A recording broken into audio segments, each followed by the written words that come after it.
Hey, how are you? Good. How are you? Good morning.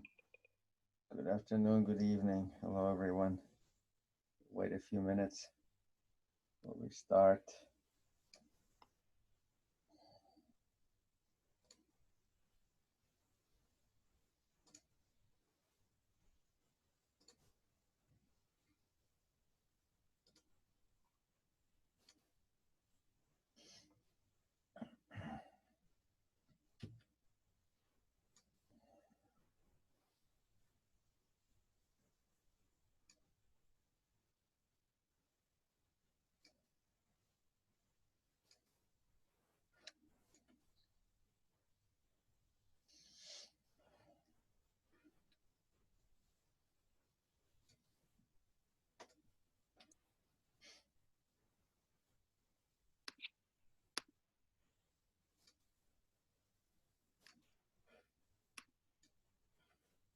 Please, microfono.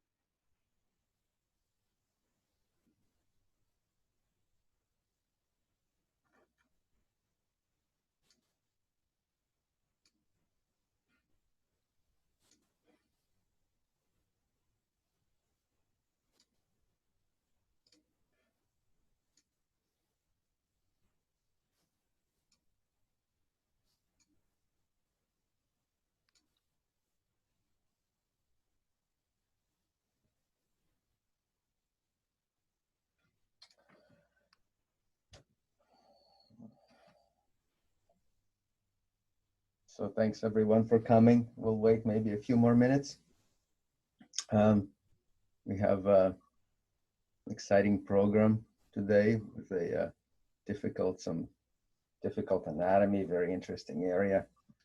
We'll start with Kitty Pong giving an overview of the anatomy, followed by one of our constant excellent participants spearheading this session. Dodi's going to review some anatomy of the falcotentorial fistula and treatment approaches. It's a really interesting topic. Hopefully we'll have a lot of discussion, and then we have time for some cases afterwards. If you have any comments, questions, of course you could use the chat or unmute yourself and talk. If you're not speaking, please keep it on the mute so that the background noise doesn't filter in so much. Thank you.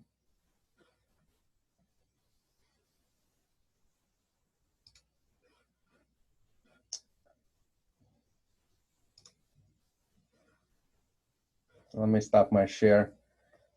Let's see, should we wait a few more maybe, and then we will go?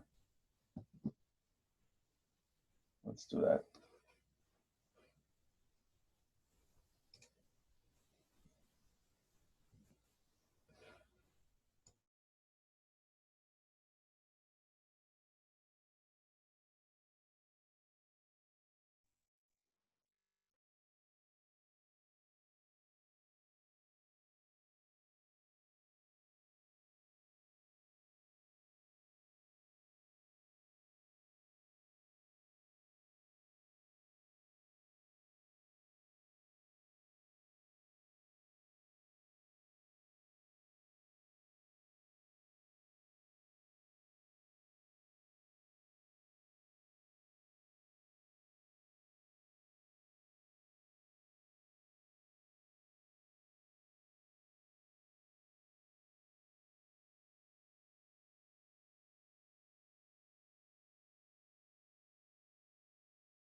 Right, thanks again, everyone. Let's go ahead and start.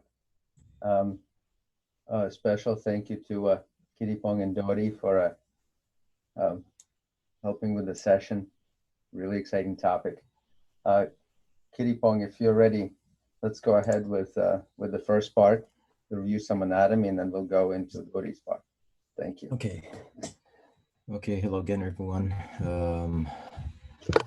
My talk is going to be something very basic. Just give you a start before you listen to Dottie's talk, because some of the, the shuns or some of the disease around this area is not very common to see. Um, I just want to give you like mutual understanding about the anatomy around this area. Okay, so here we go.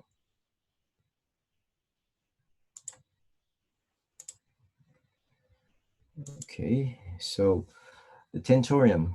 What we're probably going to be talking mainly on the falcotentorium is going to be on the anterior part midline of the tentorium, but I'll just try to give you an overview of the arterial anatomy around the tentorial area. Okay, so it's a very unique structure. The tentorium. It's situated between the um, supratentorial area and infratentorial areas, of course, because this is the tent dividing these two territories.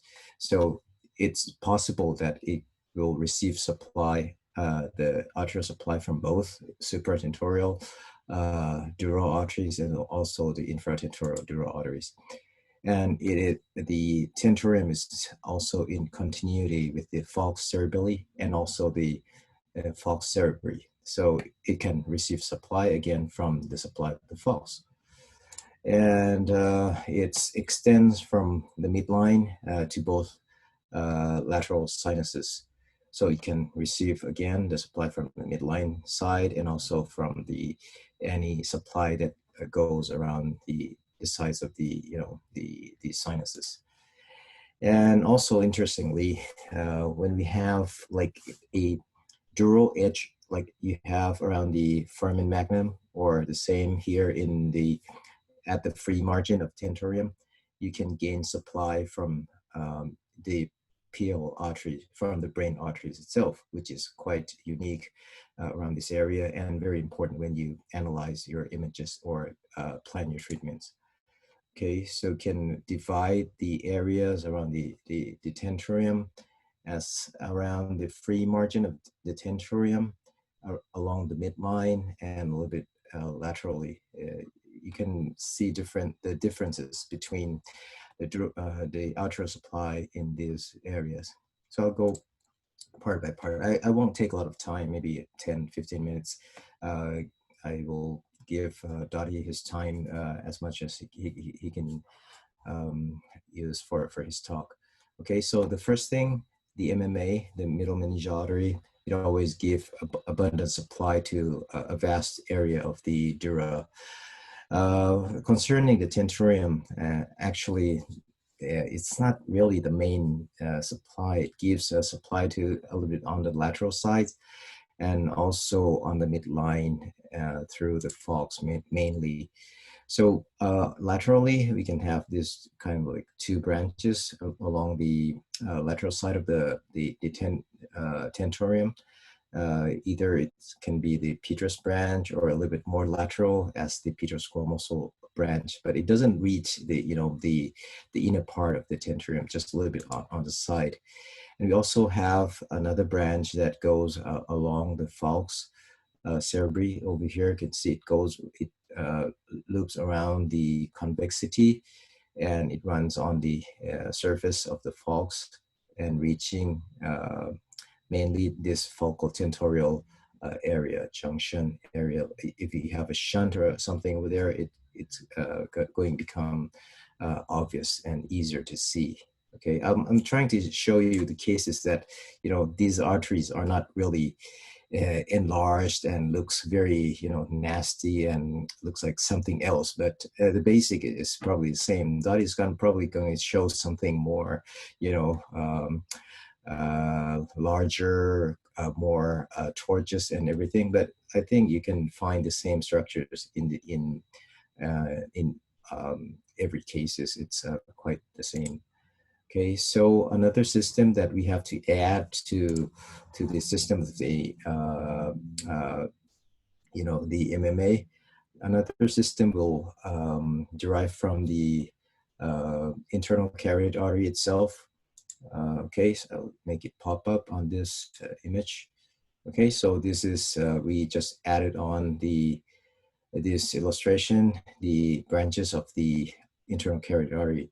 The famous one, you can see, is it's the meningeal hypophyseal trunk, the one that arises from that area, usually well seen on the lateral view, like this.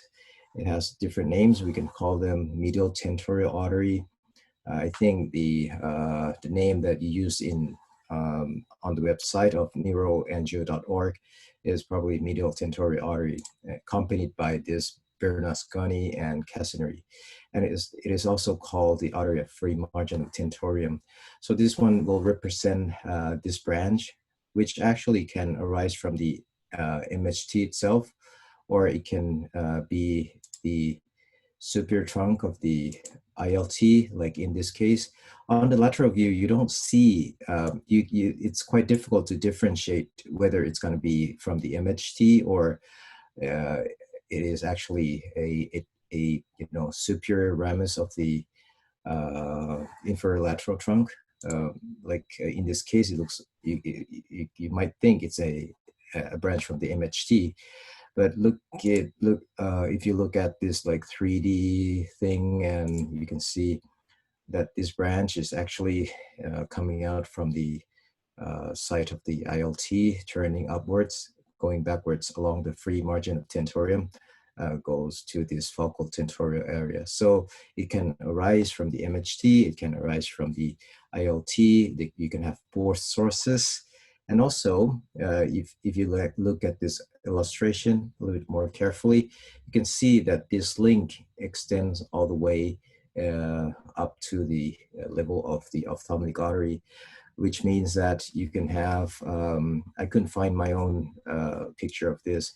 You can have this, the recurrent meningeal artery arising all the way from inside the orbit, usually maybe from the ophthalmic artery itself or the lacrimal artery coming along. It will use the same route here, going all the way back to become the artery of free margin of tentorium. So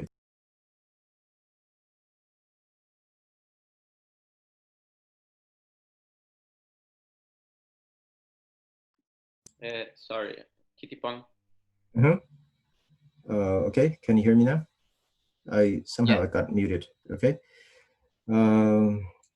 Okay, so we go on. So the tentorium can also receive some supply from the posterior fossa dural arteries, but not a lot from my point of view. I don't think you can get a lot of supply to the tentorium from this mastoid branch of the occipital artery, but in some degree it reaches that region. But if you have the connection from this mastoid branch of the occipital artery to the branch to the falx cerebelli, as in this case, you can reach this, falcotentorium area easily through this connection. So this, this is just a variation of the origin of the posterior meningeal artery or the artery of the falx cerebelli. Okay, but it usually arises from, typically it arises from this vertebral artery at this segment. It goes along here, and in this case, when you have a shunt here, it becomes more obvious. So it has various origins as I've shown you. Okay, so this is another one, the same artery, but this one arises from the jugular branch of the occipital artery itself. So you can have many sources going to the same area, which will end up supply usually the medial side of the tentorium. Okay, and last but not least, the important ones are also we see quite often the supply from the PCA and also the superior cerebellar artery. We call this, it's typically called the artery of Davidoff and Schechter, and it can arise from the PCA or either the SCA described here in this illustration like this, but it can arise from many places. in my opinion, because we've seen a lot of branches arising from strange places. So maybe Dottie is right. Arteries are everywhere concerning this dural supply. It's said in the literature that you can find from cadaveric study, you can find the dural branches arising from this PCA or SCA in about 25% of cases, which is not rare at all to see this kind of branch. But usually on angios, I have never seen these dural branches in normal subjects. Maybe they're too small for us to see. I'm not sure. Maybe if one of you have, please let me know, because sometimes we don't see this very well.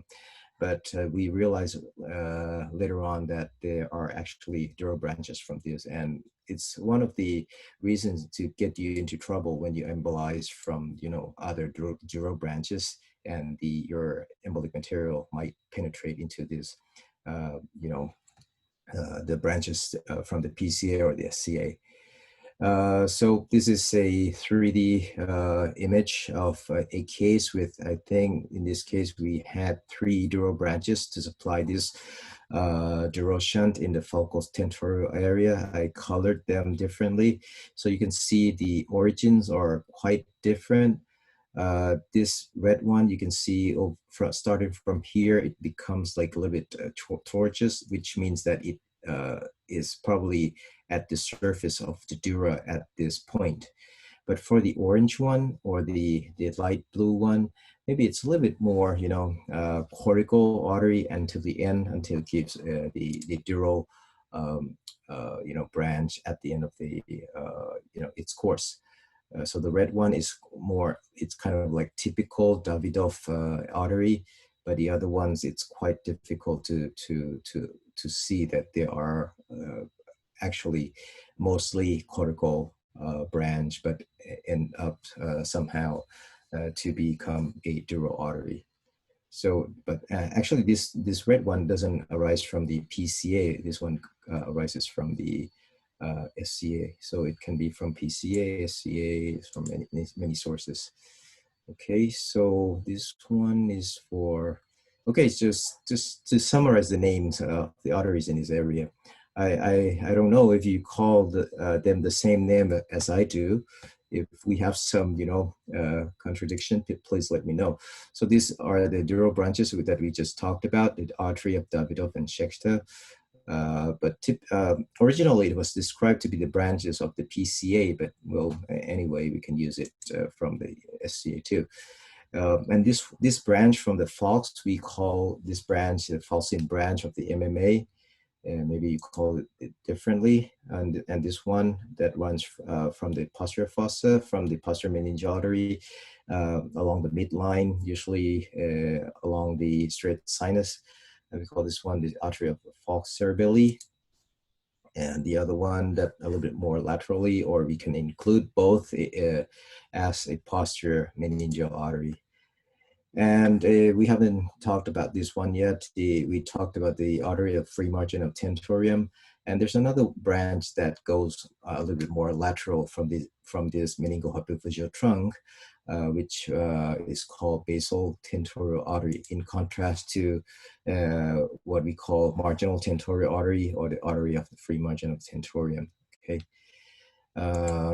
Okay, so the topic of today, the Falcotentorial area, is just a part of this tentorial arterial system.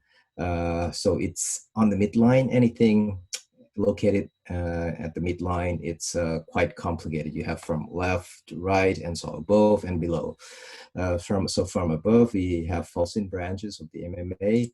From below, the artery of the Falx cerebelli, and from both sides, we'll have from the system of the artery of free margin of tentorium, which can have various origins, as you can see here from the ICA and also from the PC and SCA, which can make things complicated for you to manage things around this area. Okay, so that's a review of the arteries in this area. I'll pass it back to you, Maxim. Ripon, thank you. Okay, do we have any questions or comments? Thanks a lot. Kitipong, Mhm. the dural branches from PCA or SCA, which Mhm. segment do they usually come from? I cannot, uh, well, it can come from, I don't have the exact number right now, but I don't think there's a, it can come from the P1, P2, even more distal. Mm-hmm. So I don't know, it's quite kind of like it's all scattered. It's not, it doesn't have any tendency to arise from one specific area. Yeah. I haven't added them up into, we have collected quite a few, but I haven't listed up all the That's my origins. experience too. Probably, I mean, the PCA is all around, like along the margin of the tentorium. So probably any point can be the origin of this. Yeah, it's kind of like, for me, it's kind of like the supply to the posterior fossa that comes from the edge of the dura at the foramen magnum. It can come from the pica, from the the verge itself. It's I don't know. It can come from anywhere. So Dottie is right that arteries are everywhere. Thanks. That's. I mean, I agree. Arteries are definitely everywhere, but there is some weird predisposition for that area too, like be preferentially giving rise to these PL dural anastomoses. Why that is, like maybe we should think of that, like why this place particularly like wants to do that more so than others. Others do too, but not as much. So I don't know if we know. Does anybody know? Anyone want to comment why that might be?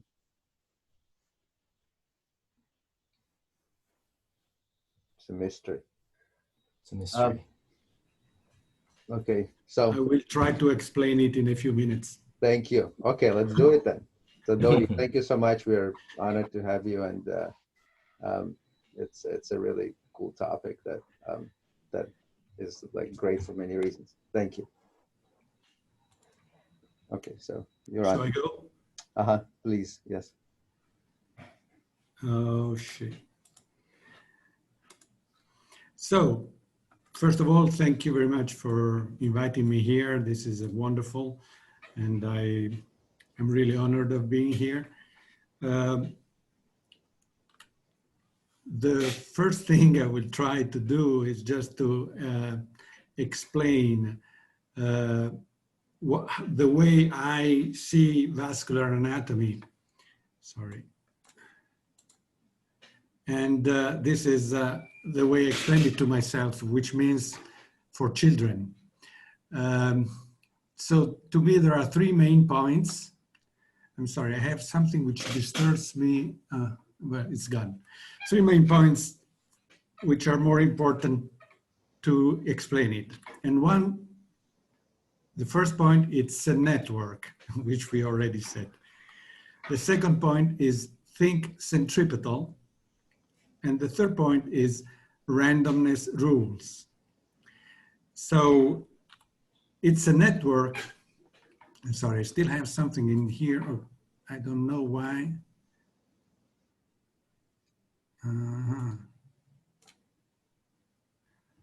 Well, it's a network. So if we look at, the vessels, we have vessels everywhere. And the vascular tree is much more of what we see with angiography and even with microscopy.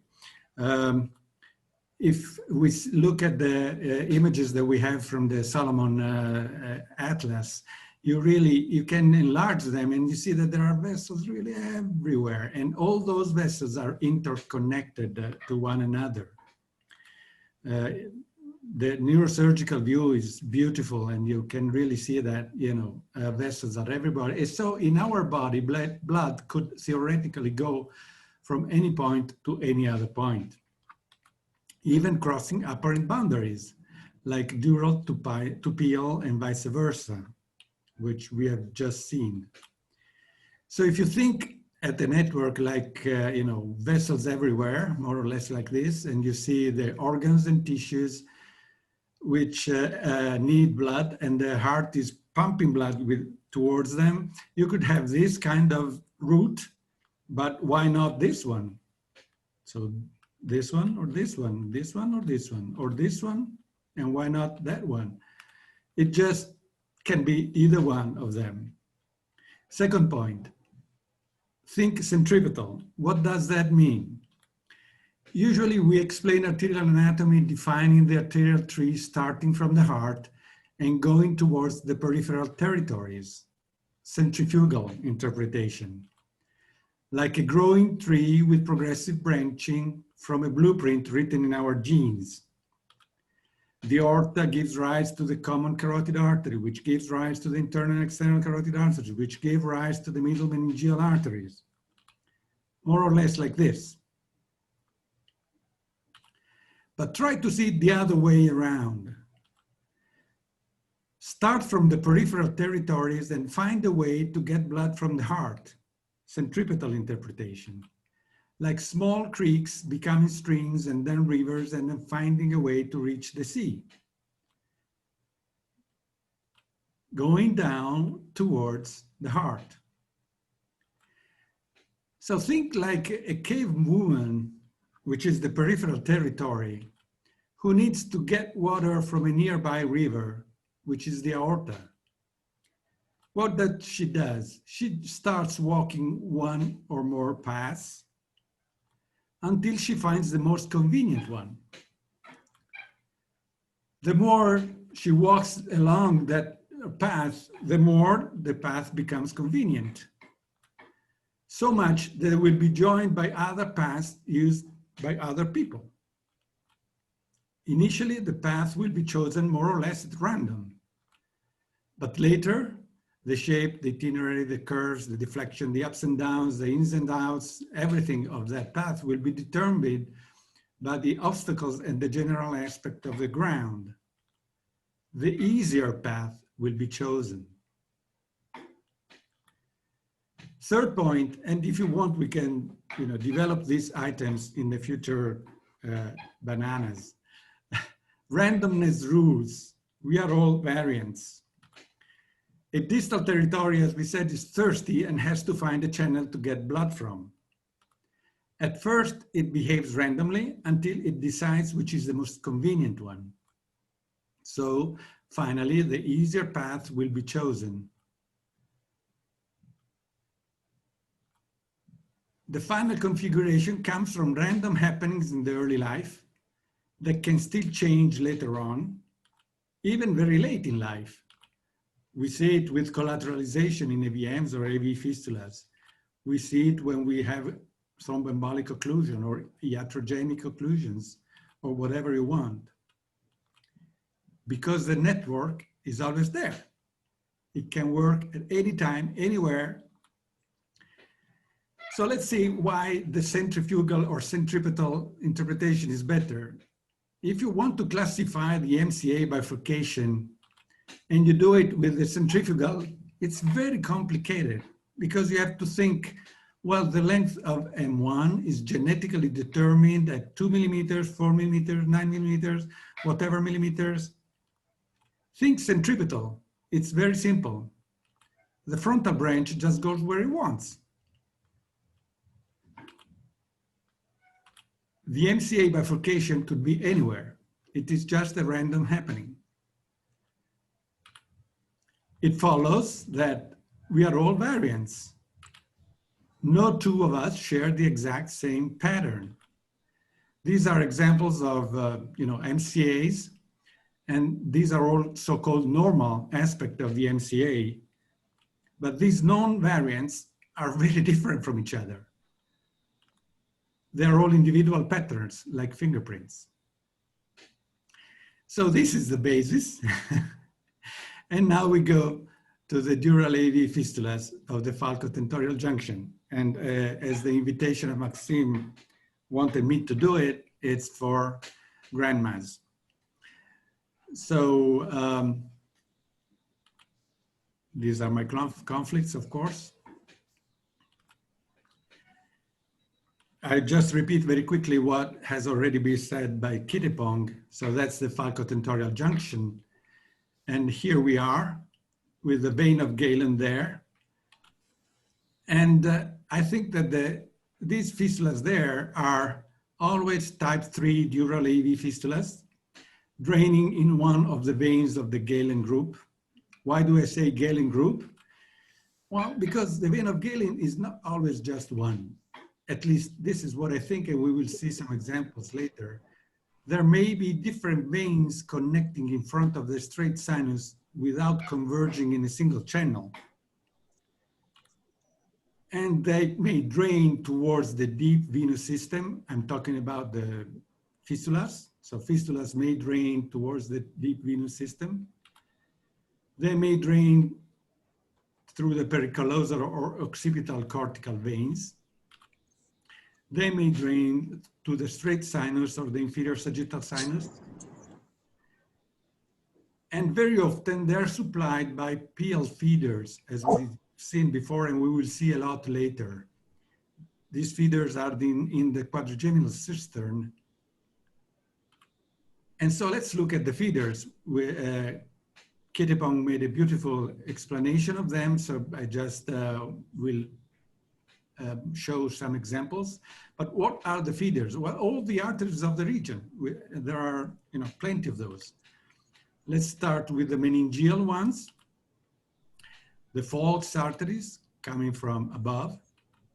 And you can see these coming through the falx. There is a lot to be said about these vessels, but anyway, these are some examples. You can see them very well on MR because of those black lines exactly on the midline. The posterior meningeal or falx cerebelli artery, of course, can be horribly dilated and tortuous like in this case, or more simply straight down like the other one. Where does this artery come from? Well, if you look from a centrifugal, you will say, well, it comes from the vertebral artery, it comes from the pike, it comes from, but look at the other way around. So you have an artery there and it just can go anywhere. The closest place that she finds, or the closest place, the more convenient route that she can find. The false branch of the pericallosal artery, because there also you can have a transition between a PL artery to a dural artery. So it's a PL dural connection. So, but where can that be? It can be anywhere. It's just a network. And then the tentorial branches of the middle meningeal arteries, we've seen that in that position. And then the tentorial branch of the meningohypophyseal trunk, Bernasconi-Cassinari artery, which can be also incredibly large, dilated, and tortuous, or thin, doesn't matter.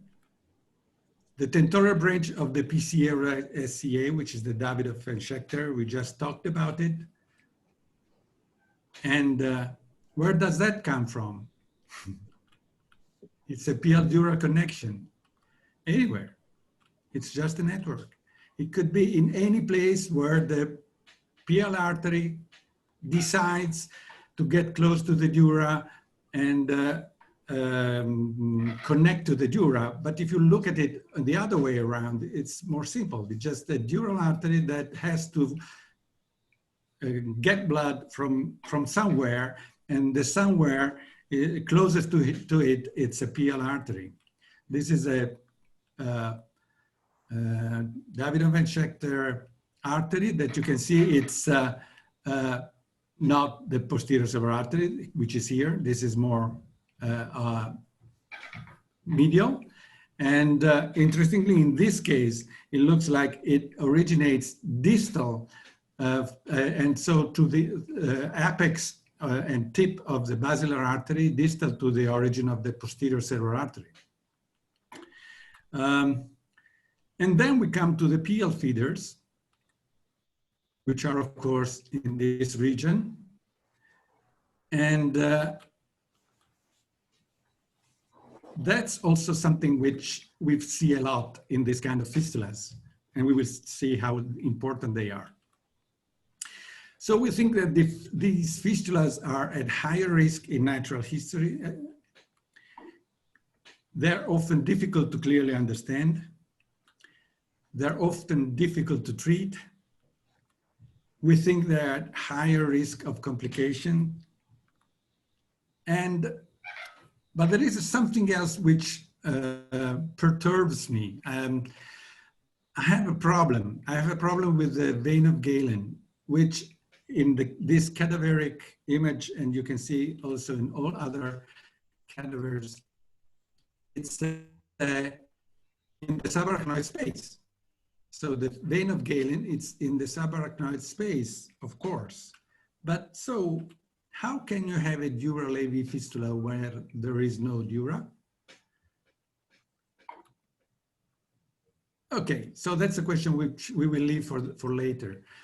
In the last 420 intracranial dural AV fistulas, we have had 25 fistulas of the falcotentorial junction, which makes 6%. We've treated them and we have had 22 cures. One is still ongoing, but we had 2 deaths. And the first case where we had this, we decided to treat this fistula, I already presented it in the BANANAZ in May. So if you, for an extensive discussion of that, I would rather tell you to go and see the YouTube BANANAZ in this, at this address. But I think I should also present it now just because there are a few things interesting in it. I will just try to synthesize them. So it's a man, 55-year-old, very disabled. This is what we see. And this is the terrible AV fistula that we've seen before. What we did in this case was to go there in the arteries and just inject glue. We injected a lot of glue and we obtained this, which is a little bit ugly, but very effective. Because in fact, we occluded most of the arterial inflow in the fistula. And 2 years later, he's back to normal, back to his job, no more symptoms. But unfortunately, he comes for an angiographic follow-up. And at angiography, we see that there is still a dural AV fistula and draining in many cerebral veins. And so we decide that maybe we should go on and treat it. And we decide for treatment through a venous approach. In order to protect the deep system, we go first in the internal cerebral veins, through the veins. So we are coming through the straight sinus, vein of Galen, and then internal cerebral vein. And we place some coils there, and then more coils, more coils, more coils.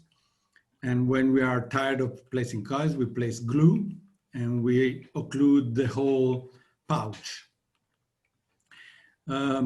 It's the first case. Maybe today we would do something different, I'm not sure. But this is the result we got immediately at the end of the procedure.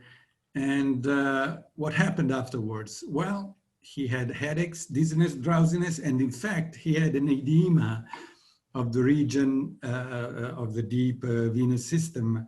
So it's a venous engorgement, but finally he was lucky and we were lucky, and this venous congestion just went away and symptoms improved to normal. And the 4-year follow-up is perfect. So we did that occluding the vein, which is what you should normally do in dural AV fistulas. At least this is what we think. But now let's go to what we normally do today in dural AV fistula of the falcotentorial junction and how do we manage them. An example of our management, another man, 55-year-old, 2 bleedings in 3 weeks. This is the first bleeding. This is the second bleeding. Finally, what should we do? Well, first of all, angiography. And what information do we need from angiography? You want to know where is the origin of the venous drainage, the foot of the vein, which is the target of the treatment. So how do you know that? Well, first of all, you have to do a very good angiography, meaning that you have to look at all the vessels and especially many projection and magnifications and of course 3D. And if you are able to do those beautiful images that Kitty Pong can do, wonderful, I cannot do it. And finally, you will find the foot of the vein, the origin of the vein. That's your target. Second, you want to find all the feeders, but why? Just to select the best route, because you want to get there to the foot of the vein and you want to know which way is the best to get there. And so you look at all of them, you get the posterior meningeal, should you go through the arterial, should we go through the middle meningeal, and so on. Third, you want to know about the brain venous drainage, because you want to understand how much the brain is affected by the fistula. And also you want to know what is safe to occlude, if you can occlude some veins or not. Usually it's better not to occlude too many veins. So in this case, we could see that, you know, the right and left hemispheres, you can see the venous drainage, but you cannot really see, it's not there, the deep venous system and the posterior fossa. Same, you cannot see the deep venous system. So probably it's okay to occlude the vein of Galen. Then we go to the treatment. The approach usually is to have a double arterial access. Why?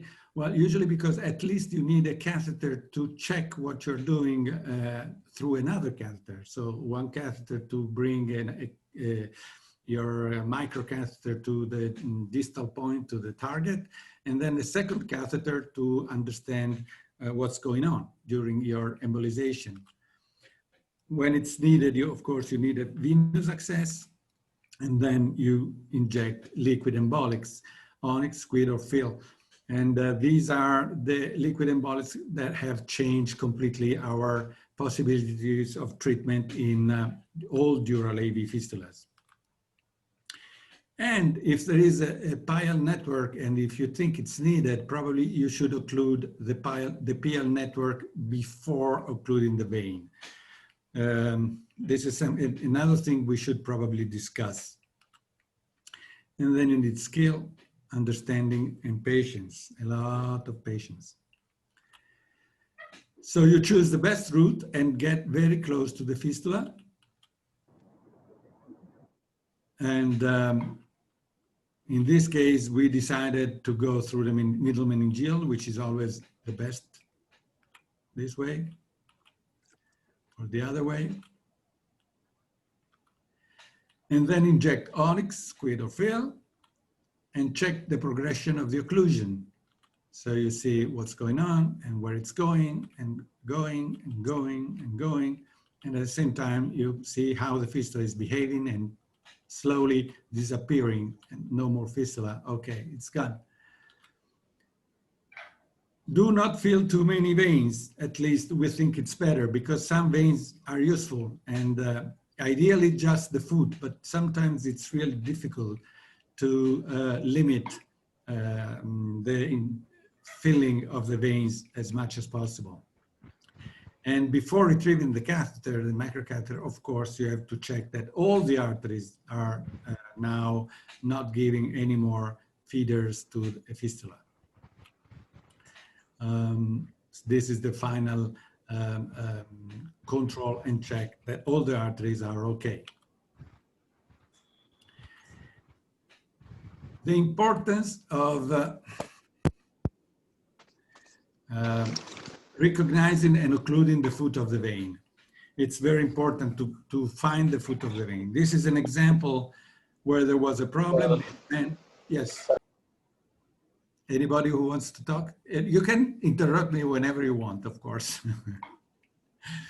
But anyway, I'm going on. So this is one small bleeding, and there is this fistula here. And where he was treated, well, this is the angiogram. Where is the foot of the vein? And the catheter is in the posterior cerebral artery. The injection of fill looks a good injection, nice. So this is the post-treatment. Is it cured? Well, at the follow-up, it shows that no, it was not cured. The fistula is still there. Why is it still there? Because the foot of the vein was mistakenly taken as there, when in fact it was here. And this was not difficult to see. If you check the upper right image, you see that there is a heavy fistula there.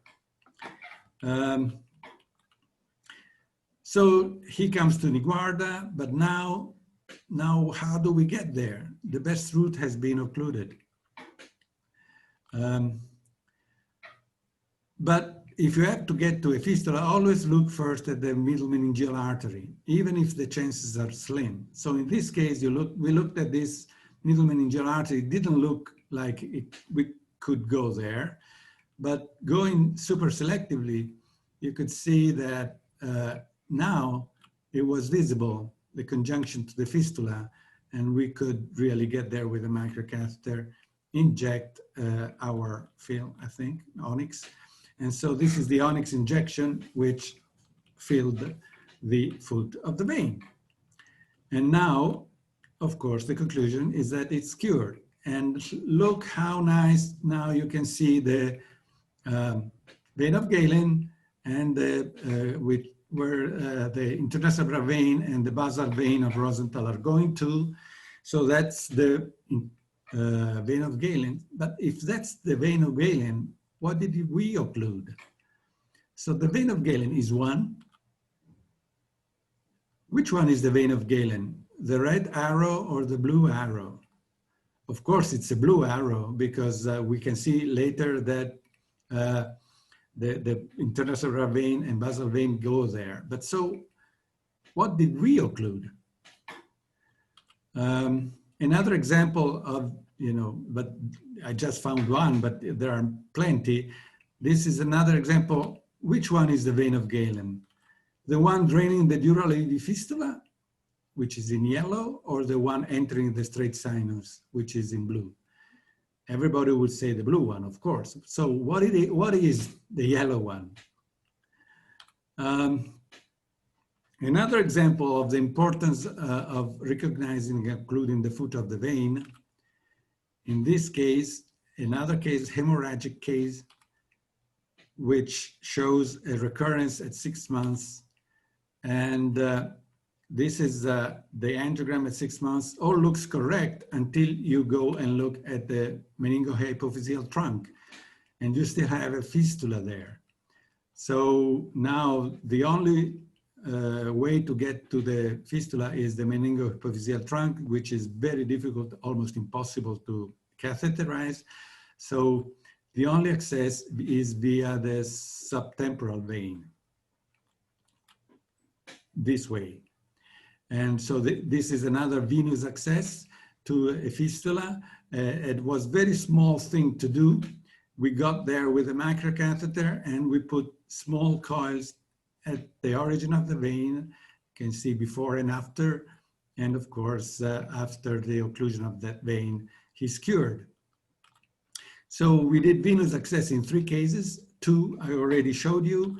The third case is a 38-year-old lady with this fistula. The drainage is in the deep venous system, both in internal and cerebral veins and both basal veins. The arterial access through the middle meningeal artery was not possible. Through the pharyngeal, ascending pharyngeal artery, the neuromeningeal branch also we failed. And we failed because there was this kind of zigzag there and we could not really pass it. So we finally decided for venous access. But first, we took care of the pile feeders, peel. And this is the usual way we do it with a Magic microcatheter and glue. And afterwards, we went through the vein, and you can see that we have a catheter in the basal vein on the right side.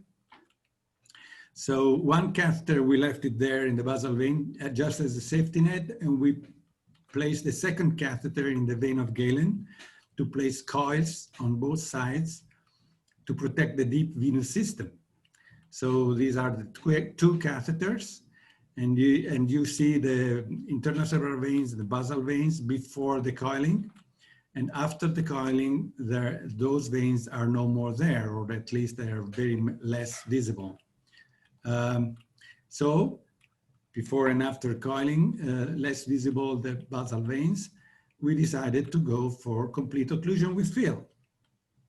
And injecting fill in that region, we obtained a complete occlusion of the fistula. And the 1-year follow-up is very nice. And you can see that, you know, those deep system is still visible, but it's visible in the venous phases, and it's going retrograde to find an exit in other veins, not anymore in the vein of Galen. There are diagnostic errors. This 30-year-old man had an intraventricular hemorrhage in January 2014. The first angina difference center showed not much from the carotids, but an AV shunt at that level, which was diagnosed as a mesencephalic AVM. And so they did an embolization and radiosurgery. 6 months later, he had a second intraventricular hemorrhage, same carotids, same posterior fossa, vertebrovascular system. Nothing is done because he already had radiosurgery. In June 2017, 3 years later, he has a follow-up. A few days later, after the follow-up, he had a third hemorrhage, as you can see here. And 6 months later, he had another follow-up, and of course, it's still there. At this point, he is referred to us, and this is 4 years out since the first hemorrhage. And we think, of course, a different diagnosis. We perform a new angiogram with the external carotid arteries, which were never done before. And of course, there was a dural AV fistula of that region. Treatment was fill, and everything was nice and done. Before and after, you can see the change. So we think that managing the PL feeders first lowers the risk of treatment. Is that true? I still question myself, but let's say it is. So in a case like this, we start from this, which is going to that feeder before taking care of the vein through the meningeal feeders. And we usually use Magic and glue. So this is the AP and lateral view of the Magic with the super selective injection and the glue. And the same thing in a case like this, we would go there first with the PL feeders and glue it, and then finish with the meningeal feeders injecting fill or onyx or whatever. But why glue the PL feeders first? Because we have had hemorrhages in cases of dural AV fistulas with well-developed PL feeders. We think they tend to behave like feeders to an AVM. They are in the subarachnoid space, remember, not protected by the dura like the meningeal feeders. So in this case, we had a different solution to PL feeders. 47-year-old man who comes with a pulsating mass on top of head. On MR, the diagnosis was complex scalp AVM, but in fact, it was only a pulsating mass due to the fact that you have these usual feeders coming from the occipital and superficial temporal arteries and traversing the bone and going down through the falx to the vein of Galen or falcotentorial junction. And it was quite obvious and evident that in this case we had a lot and a bunch of PL feeders as usual in the retromesencephalic region, cistern. So we were afraid of occluding the vein. We did an onyx embolization without occluding the vein, and then we referred it to radiosurgery for those small network of vessels. He had gamma knife. Now we are already a few months later. And 30 months after gamma knife, the fistula, of course, is still there. But the feeders, the PL network is disappeared. You can see it before radiosurgery and after radiosurgery. Before radiosurgery and after radiosurgery.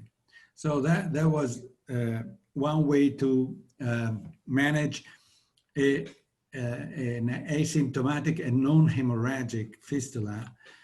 Once eliminated, we can occlude the vein, and so we can go there and do the usual job of filling the vein with onyx, occluding and completely eliminating the fistula. So very well, very good. What's the problem? The problem is that it took 4 years to treat this fistula. So sometimes you may have this luxury, but most of the times these are hemorrhagic lesions. Maybe you don't want to wait so much. So that's why we go there with our catheters and we tend to occlude those feeders endovascularly rather than with radiosurgery. But if you have the time, maybe this is one possible solution to think of. So we had 2 fatal hemorrhagic complications. Were they due to an arterial bleed? I show them to you and you will decide. This is the Turner syndrome woman with a high flow, big thing in the middle of the head, horrible vein. When you see a vein like this, you already know she's in trouble, you are in trouble. But anyway, you have to go ahead. And where she is hospitalized, the decision is surgery with a pre-op embolization. But 4 months after surgery, the dural AV fistula is still there. There are clips, as you can see, a lot of them, but the vein was not taken. So in summer 2014, she comes to Niguarda, and this is the CT scan. You see the ventricles, and you see especially the big vein inside the ventricle. This is the big pouch. What should we do now? Well, as you can see, there is this nice feeder, and we decide to take care first of the PL network. So we go with microcatheters, one along that way, and another one along this way. And you see the 2 catheters, injection from one, from the other, and from both. And we start injecting onyx from there. And by injecting in those feeders, we fill the whole vein without going through the meningeal arteries. And so we have a complete occlusion of the vein and of the fistula just by injecting in those 2 feeders. We think this is beautiful, this is great. We had a wonderful and curing treatment. And the CT immediately post treatment shows that there are no hemorrhages, and the big large vein is very hyperdense, also because of all the contrast medium which is staying in there. But we are pretty much worried about such a large vein to thrombose. So we give heparin, and all goes well for 30 hours. And then after that, there is a hemorrhage. But interestingly, where is the hemorrhage? Oh, of course, she dies a few days later because of complications. But what bled? It was the arteries. It was the big venous dilatation. It was other smaller veins elsewhere. It was just the heparin. Because if you look at the CT scan before and the bleed is really in a completely different location compared to where the veins were, and certainly not where the PL feeders were. So we are not go back down at the level of the mesencephalic cistern. We are up there where we couldn't see any vessels, neither before nor after. So maybe it was the heparin. And then we had a second complication, deadly, 67-year-old man. This fistula here, now you know everything about this fistula, so I will not describe it. And maybe you can see the injection of onyx, or maybe it was fill, in the lower images. And there is a long segment of vein which is occluded. Is that the problem? I don't know, but certainly maybe it's too long. Because immediately after the fistula is cured, no more fistula. CT scan is good, no bleeding. But 4 days later, there is a worsening and there is a hemorrhage which is in the cerebellum, in the vermis in the hemisphere. So it's low down. And 18 days later, many things are happening in the meanwhile, but I just show you the last thing that we could see, and you have hemorrhages in many different places. Unfortunately, he died 2 months later of general complications. So I think also in that case, it was some vein. And we had another mild hemorrhagic complication with no clinical real problems. This is an HHT patient, it's a hereditary hemorrhagic telangiectasia, and she found out incidentally to have this dilatation, and this is again same thing. So the meningeal arteries and the PL arteries, step 1 PL feeders, we go there and we occlude those, obtaining this result at the end, which we like. And 1 month later, she comes for the meningeal injection of the fistula. This is what we get. So a complete occlusion of the fistula, everything is nice, okay, wonderful. But immediately after, we can see that there is a hemorrhage in the thalamic region, luckily with very small symptoms, mild symptoms. But what bled? It doesn't look really arterial, it looks more like venous. And at 10 days, the hematoma resolved itself and probably, and she went home without sequela. And I would like just to finish with the possibility of having a surgery as an option. Yes, but usually not easy. So this is a case of many years ago, 2007. So that we did not, it was the very first cases we did with onyx, but in this case, the surgeon said, well, I would like to go and treat it. Yes, of course, you can do it. But unfortunately, the clips, which are very long and very straight, did not reach the vein, as you can see here. This is the Davidov's artery case. Why it's not easy for the surgeon? Because it's really very deep inside, in the center, above the vermis, but mainly is that there you have many veins and you don't exactly know which one is the one to clip, which one is it's the origin, the foot of the vein, and which one is not. Even if they are all red and arterialized, it could be that in one way it goes out and the other comes in. Surgically, it's not really easy. It's much, much easier for us to get there. And so that's what we did. We couldn't get there through the middle meningeal artery because the catheters we had at the time were not very good. And so finally, it was the catheterization of the Davidov's artery that I showed you before. And we could get very close to the fistula right here and inject onyx to cure it. So I remain with some questions and doubts. How many veins in the falcotentorial junction?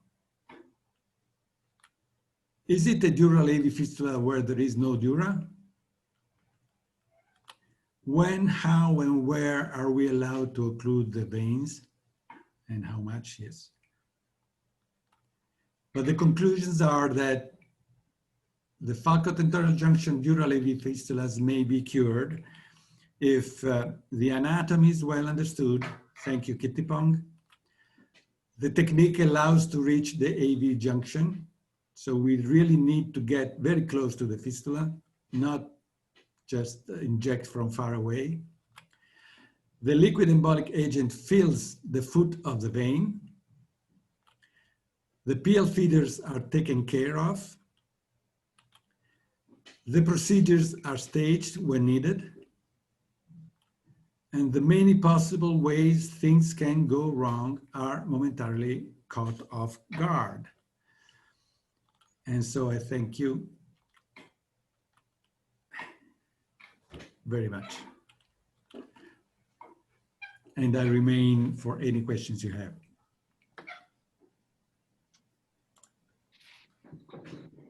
Dodi, thanks so much. This is awesome for many reasons.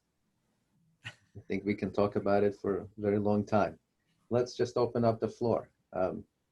Anyone please speak up, questions, comments.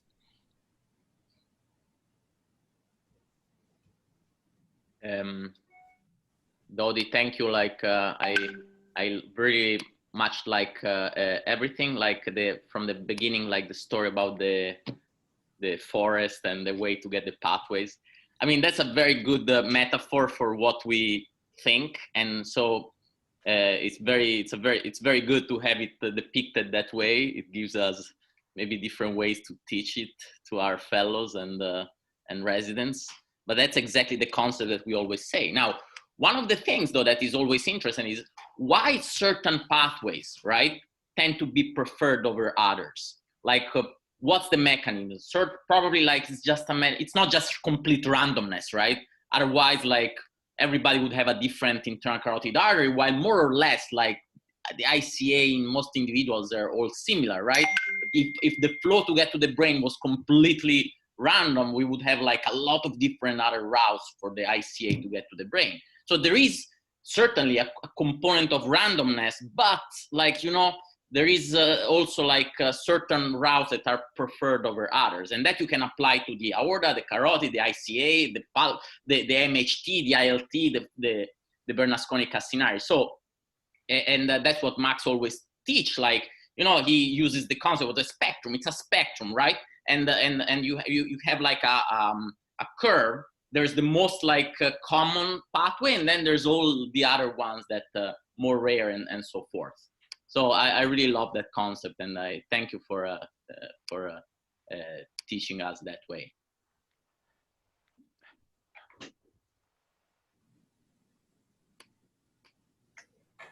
Okay. If I just can add something, it's of course it's just an idea and it's to simplify things. But if you want to really get more complicated, you think of the same path.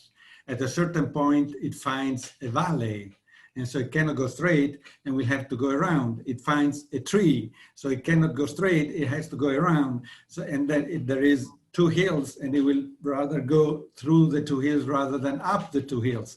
So now we go to a different concept that, again, if you want, we can develop, which is the easiest way to get to someplace. The path of least resistance, which is at the basis of whatever happens in nature. It will happen where there is less things to do, less strain, and if I have to go here or there, and there I have resistance, and there in the other side I will not have resistance. I will choose that one. So, and then you have, you have to go through the bones. So there is a certain way that the head will grow up with holes in the bones. The holes are due to the vessels, of course, but they remain there during the embryo genetic development, which comes out of many different things. But the vessels just follow, what happens to the rest. If there is no rest, there are no vessels. There is no vessel without something where you want to, bring blood to. So, but it's a long way to speak about it. So maybe we will in a different session. Let's talk about the falcotentorial junction if you want. Yeah. No, thanks, Dori. I just want to quickly add that I think many of us are familiar, like we see so many angiograms, like we hope or we think we understand these ideas of flow, but there's a whole other world, right? The world of genetic investigations, that there's so many people that look at vessels from a very different perspective. They're looking at all kinds of molecules and proteins and genes and whatever. And so somewhere in there is obviously validity in both, right? Somewhere in the middle, we have some genetic predispositions or whatever that determine some general ideas that are modified by flow. There's something like that. So I'm sure it's very complex. But I think we have a unique perspective and the other side has its own, and it's hard to know both. Okay, anything else? There were some specific questions, like a question of do you prefer Onyx 18 or 34? You want to comment? I think we've never had Onyx 34 in our drawers. So we always have used Onyx 18. But if you, and that means that you just can inject more distally than with 34, but I'm not sure. The idea of the 34 is to get a plug more dense at the very beginning and then start injecting Onyx 18. Yes, that's possible. Maybe it makes things more fast and quick rather than waiting for the Onyx 18 to get a nice plug. I don't think that's a major point to discuss. Anybody who just uses what it feels correct. So you can use both, I think. All right. I think there's the video. Might be a little slow on my part. Question of comment on use of heparin. The question from Omar. Sorry? Could you comment on the use of heparin? Sorry. That's something we do with all dural AV fistulas because we know that veins will slow down after the occlusion of the fistula. And when veins slow down, especially if they are big, they might thrombose, and they usually do thrombose. And so the thrombosis of a vein, as you have seen with our complications, may lead to bad things. So what could you do? The only thing you can do is just give heparin and hope that nothing bad will happen. How much and for how long, that's another thing we don't know. We usually give heparin like subcutaneous low molecular heparin, but with real anticoagulant effect for, let's say, 3-4 days. But that's also depends on how it was before and how big were the veins before. The bigger they were, the more we would go on for a longer period of time and with real anticoagulation. If you only have just a few small veins, maybe you can just do less. But so there is no real rule except the fact that we prefer to give heparin in all cases of dural AV fistulas where we have occluded the vein. Dottie, concerning this heparin, are you confident in using heparin in the cases that you also have the PL feeders? You know, if you don't take care of all the PL feeders, there's some risk in the bleeding. So I'm quite worried about that too. What's your opinion about that? Yeah, you said in your presentation that you try to take out all the, you know, PL branches, but sometimes it's not really possible to be like gamma knife. Huh? Correct. So, Correct. yeah. Yes, you're right, and of course you are in the middle of two fires. I don't know if you say that. But so you have to decide to which one gave more importance. We think that the venous thrombosis is more of a danger than the possibility of PL feeders to rupture. So we gave heparin, yes. Yeah, so, but you know that you have to decide between, you know, one or the other. But that's also in AVMs, you know, and in other kinds of AV shunts. You have to decide if you prefer, which kind of complications you prefer to have. But here, like, you know, the arterial bleed from a PL feeder, honestly, like, it's something that doesn't make a lot of sense in this disease. You know, we know like that this disease, you know, once you close the fistula, you don't need to close all the feeders, right? So I honestly, I don't know. I think all the hemorrhage that you showed, I think in one way or another you can point them to venous hemorrhages. For example, the one in the corpus callosum, sort of. You know, there is a vein that drains there. Like it can be like a ventricular vein that drains toward the galen. There it is. It's a very hard vein to see, but once we close the galen, that territory is susceptible to a hemorrhagic transformation. So I don't know. I think the ones that you showed, as you also pointed out, Dodi, I think these are venous hemorrhages. Yeah, I think so too. But we have other cases of dural AV fistulas in other places where we had hemorrhages, and we were pretty confident that those were arterial hemorrhages due to the PL component of the fistula. The difference between when you have many PL feeders is that the PL feeder is not covered by the dura compared to the meningeal one. So it's in the middle of nothing. And these are very small arteries which have become larger because of the fistula.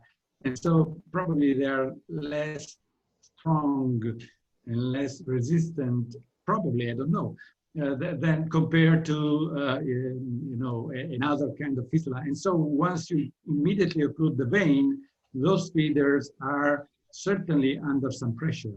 And it's not strange to me that they might rupture. I'm not, there is no certainty. There are many complications which have been described, you know, dural fistulas. I don't know if you have ever had something like that, but we have. And again, it was a question for me when I said that, yes, we do occlude the PL feeders first. I don't know if that's because we like to do it, it's fun, or just because we really believe it's needed.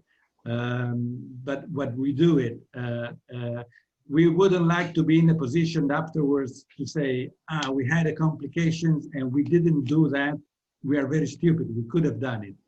So that's a possible situation where you can find yourself into, and I wouldn't like to be in that position. So I just do it. Dodi, a follow-up question from Miguel was about blood pressure management. Like, do you post-procedurally do anything for that? No, not intra, not post. Of course, during the procedure, usually the blood pressure is low because of the general anesthesia. But afterwards, no, we don't do that. And one of our complications was 4 days later. So really, I don't think that could have been due to anything like that. The timing also is good for venous hemorrhages. Absolutely, absolutely. But also, like, okay, to be the devil's advocate, some of the presenting hemorrhages in some of these fistulas, okay, a lot of them seem to be intraventricular or have some secondary intraventricular whatever. Like, is there a lot of edema? Like, in the presenting hemorrhages, do we think that they're venous? As the vast majority of other, like a sigmoid fistula, like, okay, they're venous in the vast majority of time. But here, do you think so too? I think so, yes. I think it's a vein, yeah, absolutely. Especially being in intraventricular, of course, those are subependymal veins, but also if they are intraparenchymal, they're probably, you know, that because of venous engorgement. I don't believe it's arterial. Also in AVMs, it's difficult to say when it's arterial or venous unless you have a real flow-related aneurysm on a vessel. But otherwise, usually it's more venous than arterial. But venous, let's also differentiate, like venous meaning venous rupture of a vein versus like venous hypertension and like a hemorrhagic venous infarct. Yeah, you can have both. And in the second case, it would be nice to have anticoagulation, but in the first case, maybe not. So if you can see a fistula like this, which gives venous engorgement and not yet hemorrhage, it would be, I think, indicated to give anticoagulation just to prepare the patient for anything else and then go on with the occlusion of the fistula. So I really believe in anticoagulation in dural AV fistulas, yes.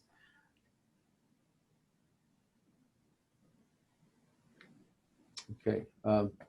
Question earlier from Avinash, in a ruptured fistula, like falcotentorial fistula, about staging, like which ones do you, like say there's a rupture, which ones do you take first? Do you also take the PL ones first? Do we sometimes, like in an AVM, we like to look for like a source of bleed, right? These are very, like, they're so busy. How often can we really see a source of a bleed here? If we do, like, maybe we can target it. I don't know. I don't think I've ever seen the source of bleed. Maybe I've seen a venous dilatation in a ventricle a few times. So just maybe that was the cause. Otherwise, I don't think I've ever seen what you typically see in AVMs. But yes, of course, it depends. If you can do it all in one session, it's better if it's a ruptured dural AV fistula. But if you see that it's too complicated, or maybe it's, there are too many vessels to occlude, or it's too high flow, you would rather bring it down to a more simpler fistula in different session. I would think that could be very rational, and you could do it whenever it's possible. So every case, of course, it's different, and in very high flow with many arteries, many veins, rather than occluding everything at once, you would rather probably bring it down to a simpler case over 1 or 2 or 3 sessions. It's rare. It's rare. Most of the time you can do it in 1 session. So one of my maybe theoretical concerns about staging it is that, like, especially in the hemorrhagic ones, those are usually really bad, big ones. And in those cases, the brain really doesn't use any of those veins, or probably doesn't. If we stage it and we bring it down to the point where now the brain starts to use the straight sinus or the Galen or whatever, like, is it, like, have we done a disservice? That's a nice question and a nice observation. And of course, but if it could have a different pathway before, maybe he can have it also after you occlude it. But the other thing which is also important is that every time you do a session, you occlude one of the possible accesses to the fistula. So you have to leave something for the next one. Otherwise, once you are in the last one, you have to finish the fistula, and otherwise you would not get to the final point. So yes, that's another consideration that we usually have. So a treatment which is not complete usually leaves you with no other ways to get to the fistula, and that's not good. Okay. Anybody else? Any comments, questions? I'd like also to go back to the concept of you mentioned like is there two Galens, right? And you showed that case where from the PCA you injected, it seemed like there was like you got the fistula, but then the follow-up showed that the fistula point was in another location. I think first of all that was a good example that showed like how sometimes it's hard to differentiate an enlarged arterial trunk, which is a common collector of different arteries, from a vein. Okay, because in a way it's counterintuitive how an artery can be like can receive artery from other places and be larger than its feeders. But you know it can be the case in setting of pathology. And so that was a good example that showed like the artery along the straight sinus actually. So that the trunk that went up was the artery along the straight sinus. So it was a good anatomical example of that. But also like in terms of like, is there two Galen? I think essentially what happens is there that the pathology like deforms the Galen in a way that the connection, the fistulous connection to the Galen becomes so large that become almost like the same size of the Galen itself. So that's why it looks like there's two Galens. One is just like the fistulous connection and the other one is the Galen itself. I don't know if I understood you, but so where is the blood going from the fistula? So where there is a fistula, the blood is going towards some vein. And where is the vein? You mean it's which vein is it? Okay, so the final receptor is the Galen, right? So there is a hole. There is an artery like connecting directly with the vein, right? And that's the point of with the Galen. That's the point of fistula. I mean that's what we're talking about. No, but sometimes you have a fistula and the vein goes somewhere. And then it comes back and towards the fistula again. I'm sorry, to the vein of Galen, to the real vein of Galen. And they are at the same point, the two veins. So they're exactly in the same location, which is a Falcotentorial junction. So it means that the two veins, one which is the vein of Galen and the other one which is the foot of the vein of the fistula, are close one to the other, are exactly in the same position. So my question is, how many? I think there are more than one veins really which enter the straight sinus. Sometimes it's one collector, the great vein of Galen. Sometimes there are the 2 or 3 veins which connect into one, which is the vein of Galen. They just each one has its entrance in the straight sinus without being all of them into one channel. That's probably anatomically very well visible if we look at it. I don't know if there are examples of that. Kittipong, what do you think? Yeah, I think we have like tentorial sinuses around the area. Yeah, we have had similar cases. It looks like at the vein, the shunt is at the vein of Galen. It comes out retrogradely and circles back again into the vein of Galen. So there might have been a like tentorial sinus parallel to the straight sinus, and the shunt is formed there, not exactly at the point of the vein of Galen. So that's my explanation. So it's not really the shunt, that certain shunt is not really at the falcotentorial junction, but rather on the medial side of the tentorium. That's my explanation for those cases. I don't know. We have to go through the images. Yeah. So you believe in one single vein of Yeah, I believe in one single gallon. That's your God. But that also going back to the question, is there a dura there? I mean, the galen, like, is it, it's not completely covered by dura, right? But the posterior, maybe and lateral part is like, so should we expect like the fistula to be always in that side of the galen?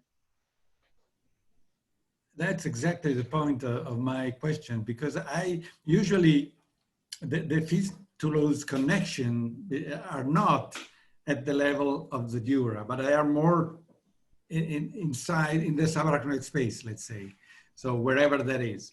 And that's what makes me doubtful of the fact that it's dural AV fistula in the way we understand them, which is just the dural arteries at the level of the dura, on the surface of the dura, that go into a vein which is covered by the dura.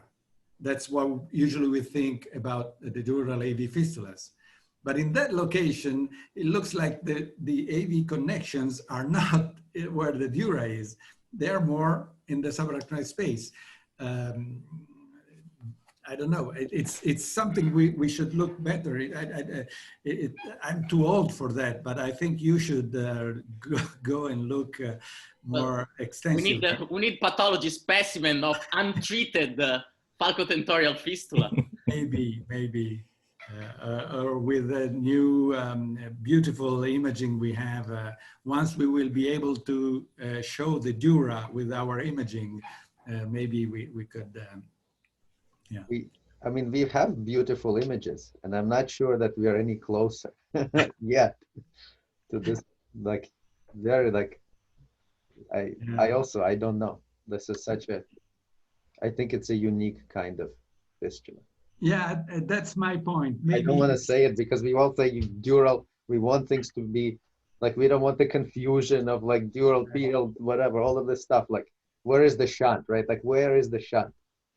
And it's just, I don't know. Doesn't seem to be dura there. So, well, this is Tibor. Dodi, thank you. It was fantastic. And obviously, you're a master of this. I'm humbled by seeing the results that you have. I just want to comment on this whole issue of venous foot.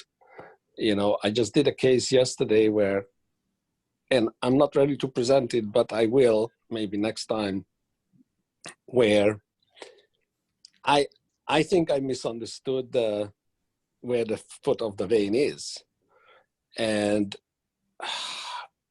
you know, it makes things much more complicated because you lock yourself out of some place reasonable to approach something, and so it makes it very difficult. But yeah, I think it's crucial to understand, and I think I did all the steps to understand it, and so I'm looking forward to hearing the critique, you know, when I present that case, to see, you know, where I went wrong, because again, that is the heart of the question, is you have to reach where the vein is, and not to push things too far. Anyways. So you're saying that at the end you did not occlude the fistula. You had. So I got it's in the spine. Okay. It's an epidural spinal fistula, and so I got glue in what I thought was the point where the vein started, and you know, I got it into the vein, going out toward the neuroforamen, right? And it turns out that, you know, that and I can't explain what is going on there, but it looks like there are other points of shunting. And so, you know, I never believe in this thing of, or, you know, oh, there's a shunt here, there's a shunt there. Usually it's a misinterpretation of the anatomy, right? So it must have been that. It's just, I haven't haven't had time, to analyze it retrospectively yet. But yeah, I will present it, and it will be very interesting to hear what people say, because I'm at a little bit of a loss of, where I went wrong with this thing. Yeah, and it's not occluded.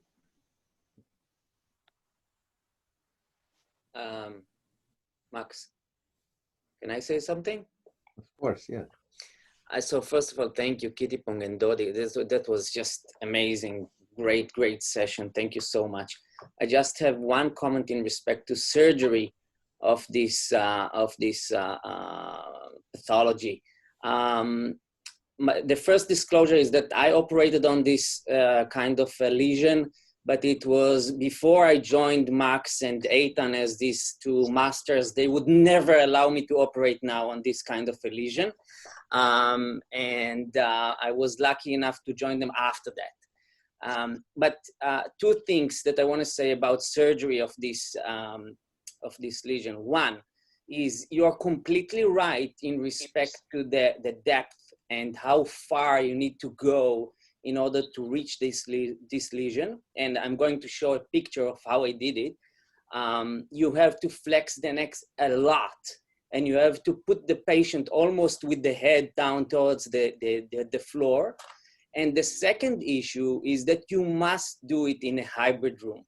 If you don't do it in a hybrid room, you'll miss the fistula. You might miss the fistula, and then you're so happy because you saw the vein, but you didn't clip it in the correct position.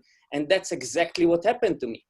Luckily enough, I was in a hybrid room. We did an angiogram, and I saw that it was too distal, not a lot distal, like probably 1 centimeter too distal, and that's it. There was still a connection, and I could go back and then clip it in the correct place. And if I can share now can I share the screen for a second just to show how you should place the patient? Yeah, you should be able to.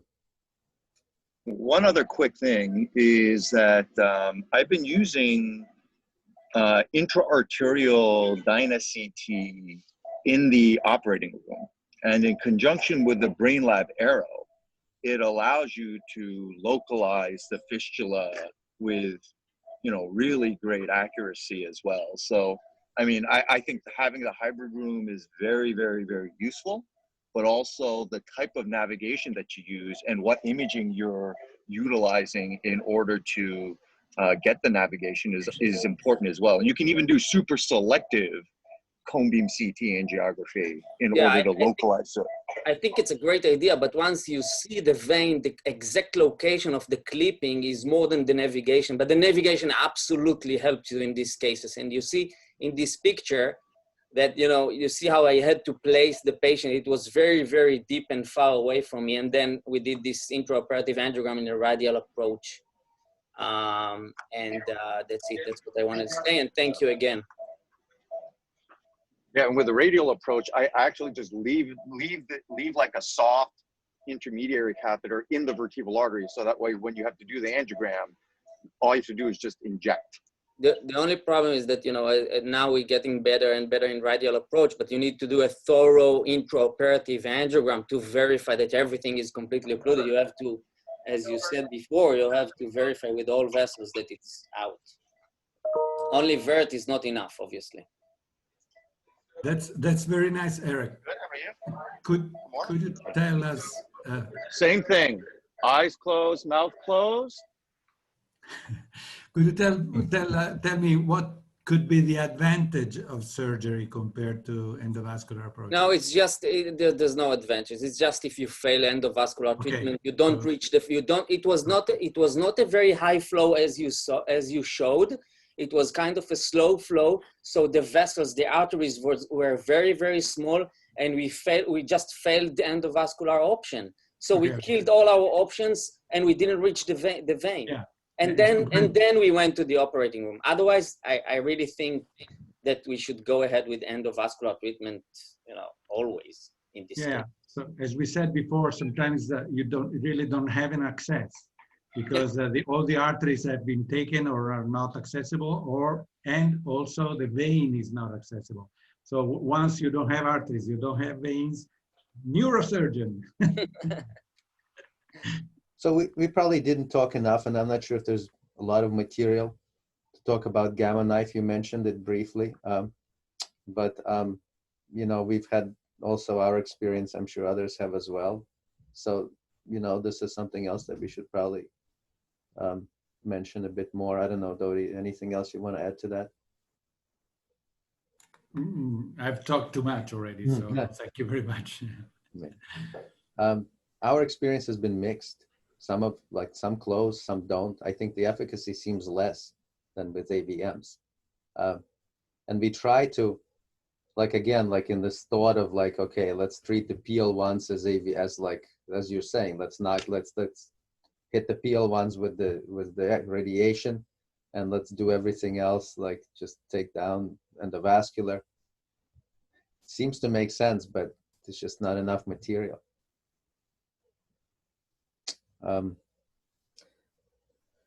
All right, so this is great. Can continue for a while. I think we should probably come back to this. Like, still a lot of unanswered questions, but Dodi, thank you.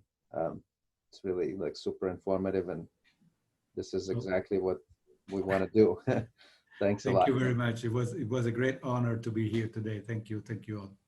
Thank you. Now, you're gonna come back next month, because Tibor is gonna show that we're gonna talk about spine. We opened up a whole other can of worms with the spine. That's a great can.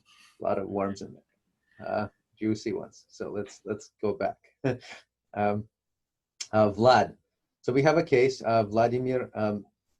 If you can, thank you. It's like it's a follow. It's a good segue into what you have, and we have some time, so I think it's another interesting thing. So please go ahead. Thank you.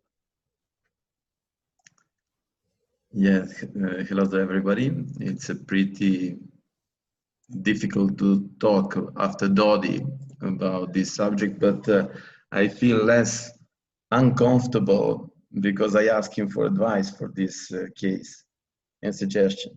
So I presented a case about the dural fistula that arrived to me in June of this year.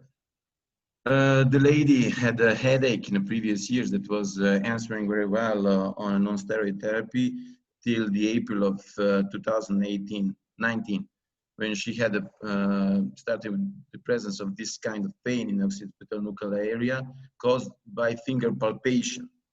So she had this kind of feeling that something live had under the skin when she touched, and this pain was getting worse while she was combing her hair, or maybe while she was laying in a bed. And that was in 2019. 2020, her headache is getting even more bad, almost more frequently, almost every day. And this time when she is compressing by her fingers in occipital area, the headache is getting better. So it's an opposite effect. And now she starts to have some visual disturbance, like a foggy lateral view, and dancing, waving the road while she's driving. So she stopped driving. And she had also the problems with the left ear tinnitus and worsening of the left ear hearing. So I took an angio MRI of November, and I start to see this bunch of vessels in occipital area, and realize it as a dural fistula in the torcular area with the MPR projections.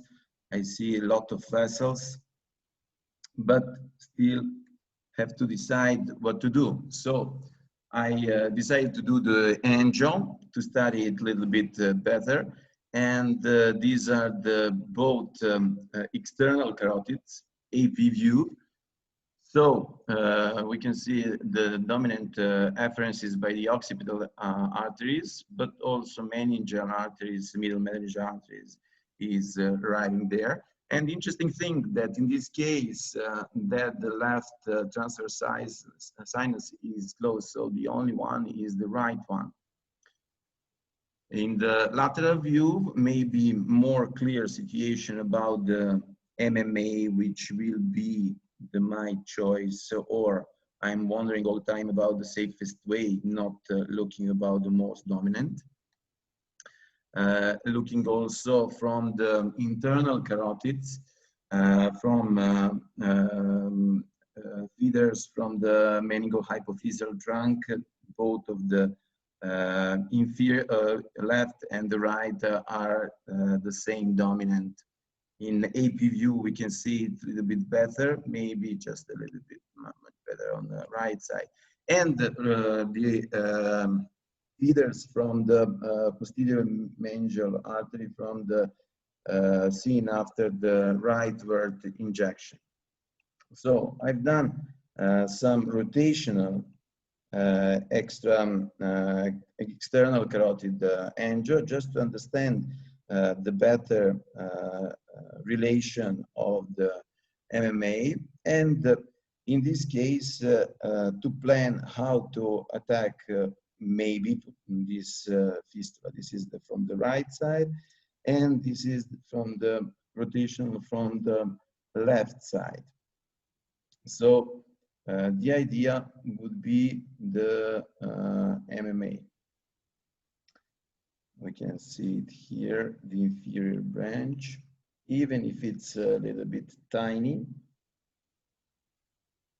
So when I fused these two images, I had this kind of situation. So this should be the way into the fistula, and this here from the left side.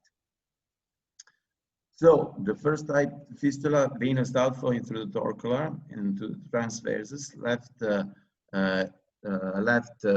transverse sinus is occluded. Arterial feeders from occipital arteries are from the both sides dominant, but also from the MMA, the infralateral and meningeal hypophyseal trunk, and from the posterior meningeal artery. And here we were discussing about the strategy, what to do. Should we treat it as surgery, or should we treat it by endovascular? And our surgeon said, okay, do it endovascular. And then was again, what to do the arterial or venous approach, or to the both approach, and which artery to choose for embolization. But again, try to use the safest. The idea was MMA. And in this case, balloon was mandatory, and now is coming the most beautiful part. But there's no balloon. How there's no balloon?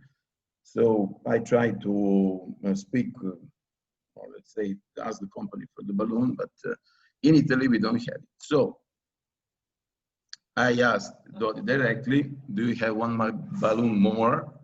And in a very polite way, he told me that he has just one more, and it needs for the next week case.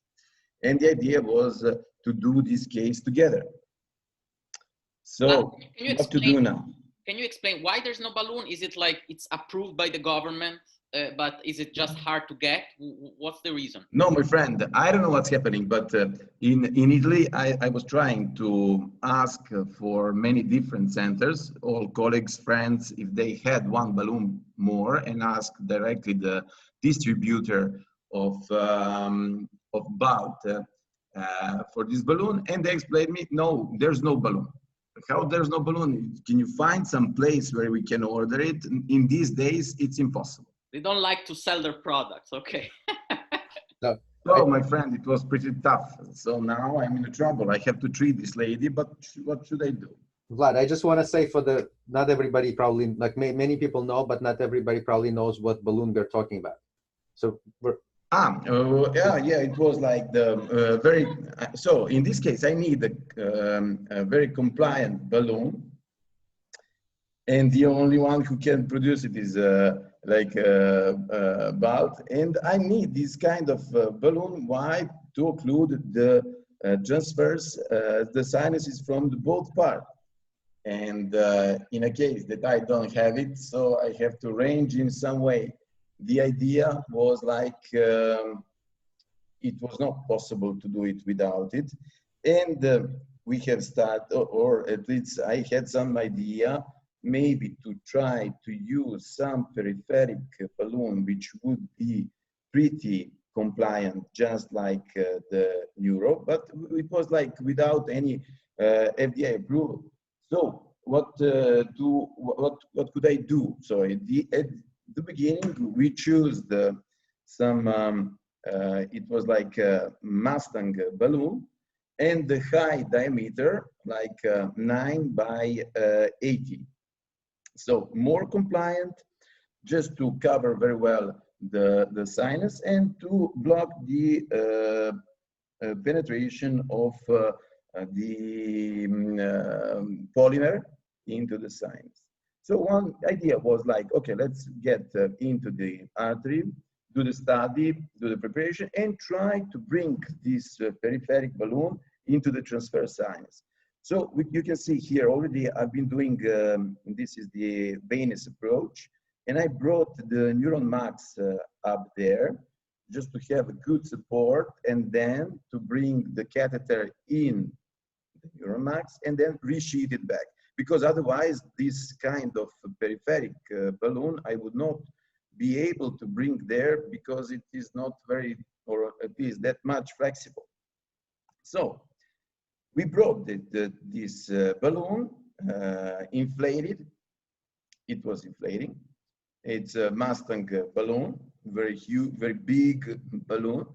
And this is the angio. And the angio is not so good. We have very delayed, let's say, opacification parenchymography, and it's not good in this position. So the idea was like, okay, let's try with a shorter balloon, not to occlude both of sinus and to get some venous outflow for this patient. And this is the smaller, so I changed it to 980, I changed within 940.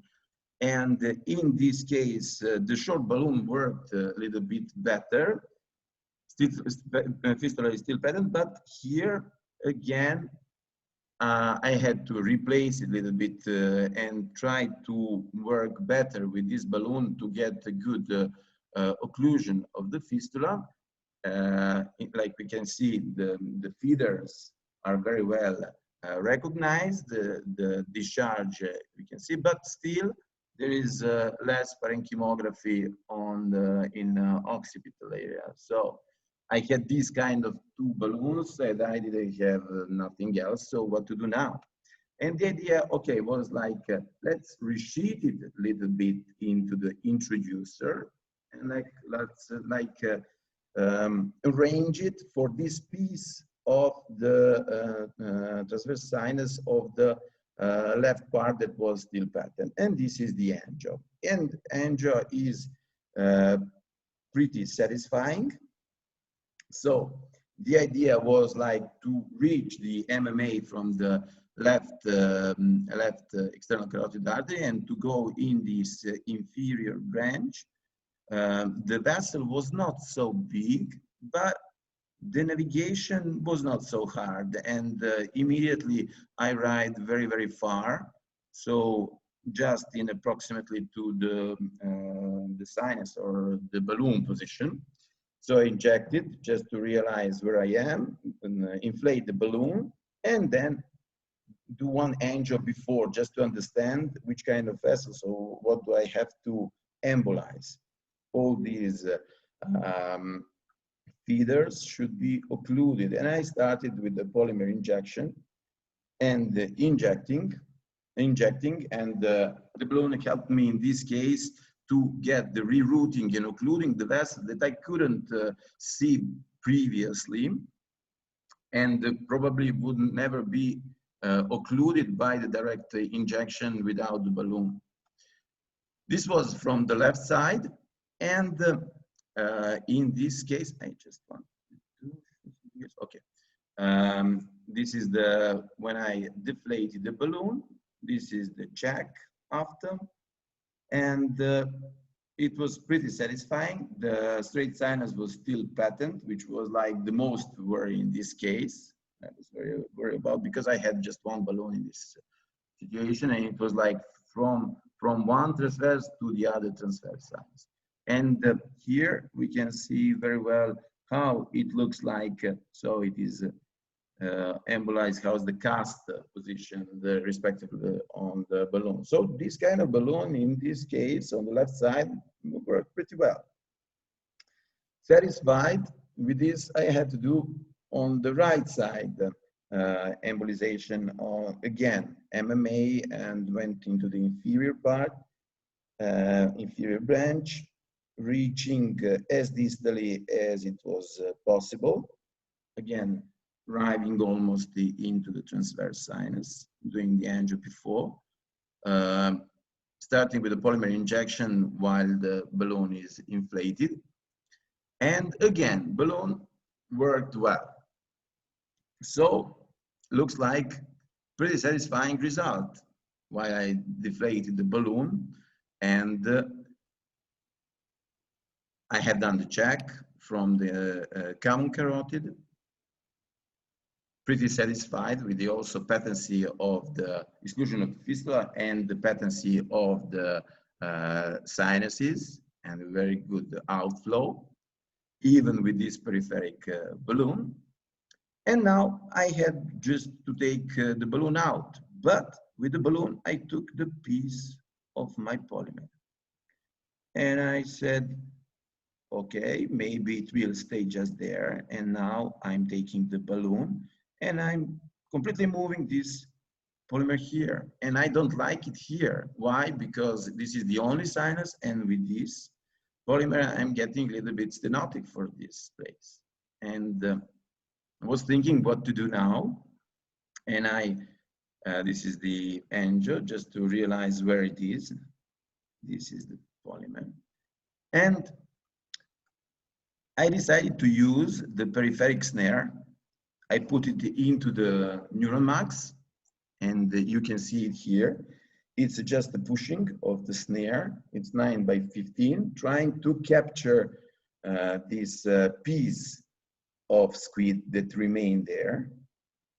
Opening well, just in a nice transverse part where this snare could open mostly on its diameter adapt, and adapt well for transverse sinus. So now I had to take it out. I close it with its own catheter, and now get to pull it back through the neural max. I'm taking out, and here you will see that the piece is remaining and the piece is going out.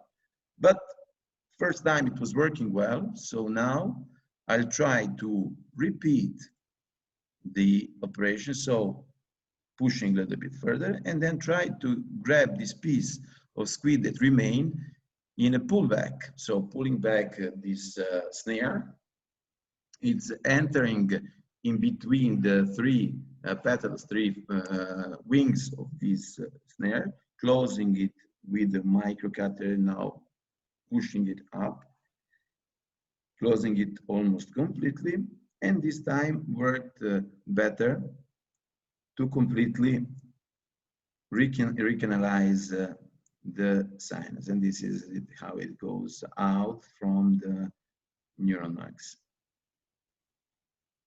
Going back. Okay.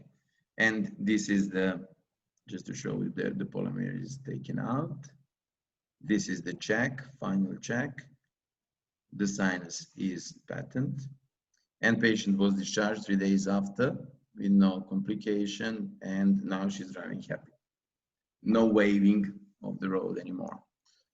So this was like the problem of using it, let's say, peripheric balloons. Why that happened?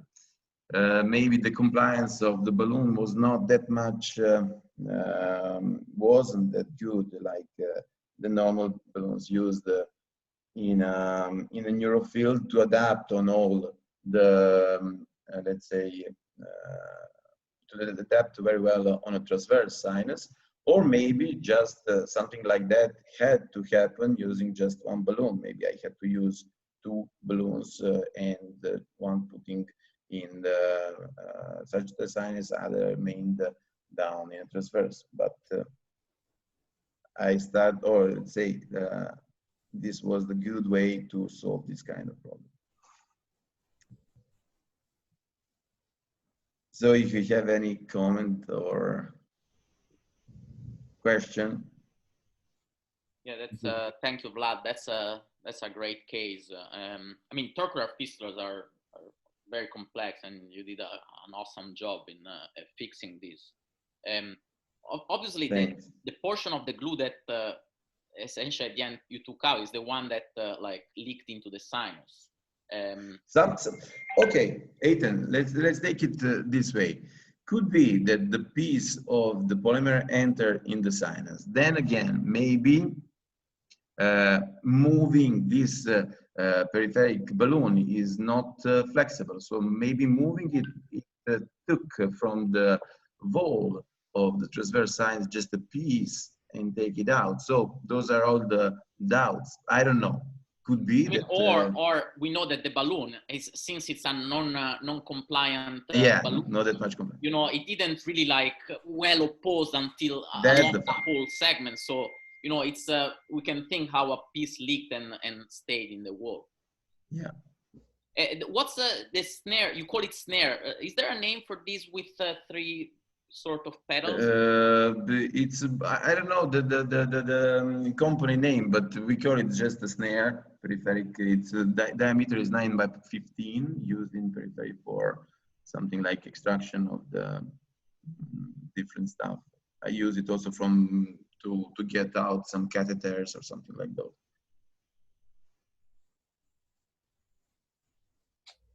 Yes, we have had migration of the polymer inside the vessels, inside the sinuses, even using the Copernic balloon. I mean, it's impossible to have a complete adherence of the balloon to all the walls of the sinus, and it can enter.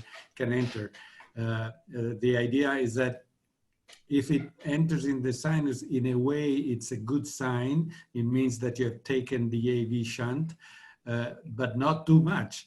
And but we have had cases where we have really constructed a sort of channel of material inside the sinus, and the fact that it came off when you pulled the balloon, also that it's happened before. The good thing it was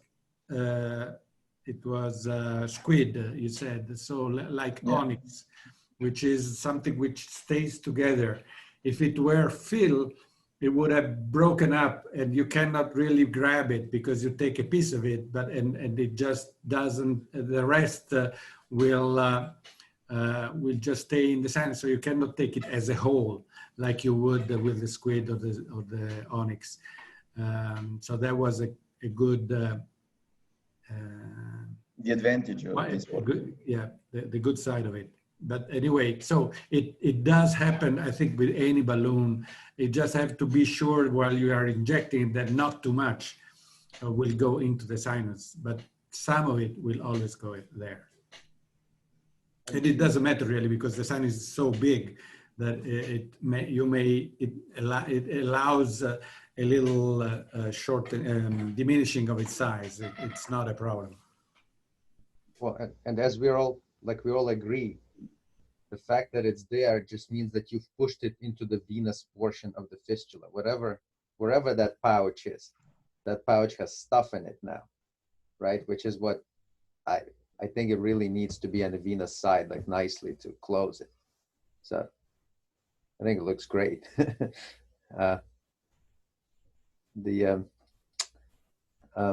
Thank you. Yeah, it's a great case. Oh, thank you, guys. Yeah, very nicely done. We should probably, like, that's the whole. There's so much more to talk about in the torcular fistulas, particularly, as Eitan said. They're complicated, and there's a lot of stuff to protect. Okay, is there any? Omar says it's the snare by Merit Medical. So let's remember that. Because a lot of people in the States, a lot of people use the snares that only have one snare instead of those 3 pedals, which 3 seems to be better. I mean, these are we may do a session on torcular fistula. I think Max, I think that's a good topic also. But just since we talked earlier about PL supply, this is also a location where often you can see PL supply from the PCA. I just want to point it out, since we're the bananas. So listen, thanks everyone for a great session. We'll figure out what we're gonna do in December. So it's gonna be, again, it's monthly, so we'll do some first week of December. If you have any cases, let us know, email or whatever, get in touch with us. And this will be, it's recorded, so we'll put it up in the usual place on the YouTube for anybody who wants to go back. Again, any other last comments? Thank you again, everybody, and we'll see you in 1 month, I hope. Take care. Thanks, guys. Thank you.